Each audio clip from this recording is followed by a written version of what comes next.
আসসালামু আলাইকুম গাইজ, আশা করি সবাই ভালো আছেন। আজকে আমি আপনাদের সামনে নিয়ে এসেছি NK300 বাইকের একটি ডিটেলস মিটার রিভিউ, পাশাপাশি বাইকটি রাস্তায় চালানোর সময় কেমন ফিল দেয়, কর্নারে কেমন পারফরমেন্স করে এবং বিভিন্ন পরিস্থিতিতে বাইকটি কিভাবে কন্ট্রোল করা যায় সেই অভিজ্ঞতাটা আপনাদের সঙ্গে শেয়ার করব। প্রথমে আসি বাইকটির মিটার কনসোল।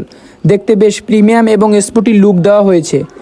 মিটার কন্ট্রোলের জন্য এখানে অনেকগুলো বাটন দেওয়া হয়েছে এবং এখানে সব কিছু এই বাটনের মাধ্যম থেকে কন্ট্রোল করা হয়। এখানে আছে ইকো মোড এবং ইনফরমেশন খুব সুন্দরভাবে দেখা যায়। Speed, RPM, fuel, gear position সহ প্রয়োজনীয় তথ্যগুলো সহজেই চোখে পড়ে।